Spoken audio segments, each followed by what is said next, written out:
Students, बेटा हमने last time start करवाया था ग्रेविटेशन, जिसमें हमने आप लोगों को बताया था ग्रेविटेशन क्या होता है, ग्रेविटी क्या होता है और एक्सेलरेशन ड्यू टू ग्रेविटी क्या होता है। आई रिपीट वंस अगेन, अगर दो ऑब्जेक्ट के बीच में अट्रैक्शन है on the surface of A planet तो वो ग्रेविटेशन है।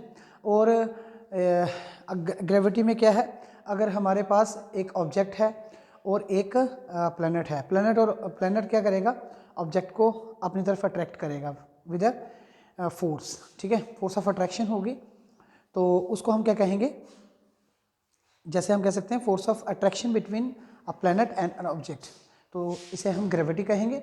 और प्लैनेट के ऊपर अगर दो ऑब्जेक्ट्स के बीच में अट्रैक्शन है तो वो ग्रेविटेशन है। Concept was given by sir Isaac Newton in the year 1665, ठीक है। और एक्सेलरेशन ड्यू टू ग्रेविटी के बारे में भी हमने आप लोगों को बताया था। The acceleration produced in A freely falling body, उसको हम क्या कहते हैं, एक्सेलरेशन ड्यू टू ग्रेविटी। और जो हमारी जी है उसका वैल्यू, स्मॉल जी का value on the surface of earth 9.8 metre per second का स्क्वायर। बेटा आज हमारा जो क्वेश्चन है वो हमारा क्वेश्चन क्या है, Newton's law of gravitation. Newton's law of gravitation. Newton's law of gravitation क्या कहता है, it states that every body attracts every other body with a force which is directly proportional to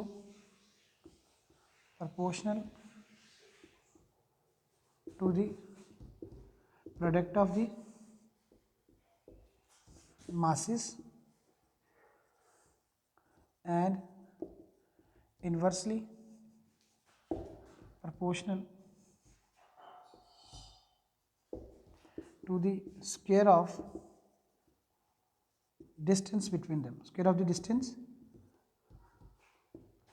between them। तो बेटा ये देखो statement इसकी क्या है, कहता है it states that every body, ठीक है, एवरी बॉडी, लेकिन कहाँ पे, every body in this universe, कर लीजिए, ठीक है, every body in this universe, ठीक है, attract every other body with a force, हर कोई बॉडी दूसरी बॉडी को अट्रैक्ट कर रही है with a force which is directly proportional to the product of the masses, directly proportional किसके है, product of the masses, and inversely proportional to the square of the distance between them. कहने का मतलब जैसे हमारे पास दो बॉडीज हैं, एक बॉडी का मास m1 है, दूसरी बॉडी का मास m2 है, और दोनों के बीच में डिस्टेंस कितना है r।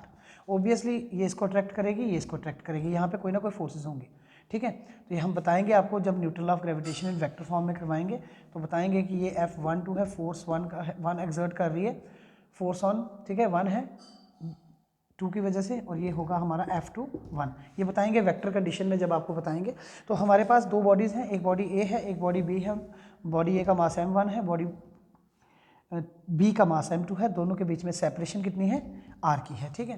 तो ये लॉ क्या कहता है कि force is directly proportional to the product of the masses and force is inversely proportional to the square of the distance between them. Proportionality के साइन को खत्म करेंगे, m1 m2 बाई r का स्क्वायर, ठीक है। तो ये लिखेंगे, कंबाइन करेंगे अगर फर्स्ट और सेकंड को, और बेटा देखा जाएगा तो इस प्रोपोर्शनलिटी के साइन को खत्म होता है g के साथ, m1 m2 बाई r का स्क्वायर। तो g क्या है, इसे कहते हैं यूनिवर्सल कांस्टेंट, यूनिवर्सल कांस्टेंट। इसकी वैल्यू कितनी होती है, इसकी वैल्यू होती है 6.67, अगर मैं बताता हूँ 10⁻11 न्यूटन मीटर स्क्वायर पर kg स्क्वायर। तो हमारे पास देखिए यहाँ पे क्या है, हमारे पास यहाँ पे देखो एक बॉडी हमारी थी, ठीक है, हमारे पास क्या था, बॉडी थी हमारी, तो वो उसका जो है उस एक बॉडी का मास m1 था, दूसरी बॉडी का मास कितना था, m2 था। तो f is inversely proportional to 1 by r का स्क्वायर। तो f इज़, दोनों को कंबाइन किया तो ये आ गया, g हमारा यूनिवर्सल कांस्टेंट है, तो ये हमारे पास g का वैल्यू है, यूनिवर्सल कांस्टेंट इसकी वैल्यू। लेकिन अगर आप न्यूमेरिकल वैल्यू निकालोगे तो ये एक्चुअल में 6.53 भी आती है, ठीक है, ओके, 6.53 भी आती है इसकी वैल्यू, तो ध्यान रखना।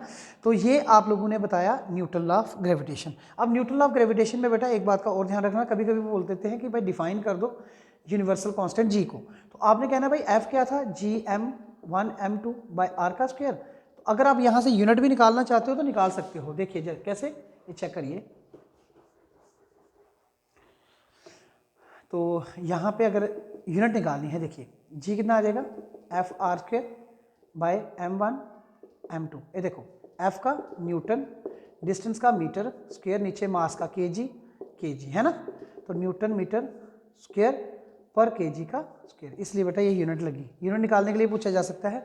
और रही बात डायमेंशनल फार्मूला, डायमेंशनल फार्मूला भी मुश्किल नहीं है। देखिए डायमेंशनल फार्मूला के लिए क्या आएगा, एफ मास इंटू एक्सेलरेशन, ठीक है, डिस्टेंस एल का स्क्वायर, नीचे कितना आएगा मास और मास, तो ये आएगा, ये बेटा देखो एम तो कैंसिल हो गया, ये एम बचा था ऊपर चला गया -1, एल की पावर 3 होगी, टी की पावर -2 होगी, तो ये डायमेंशनल फार्मूला था।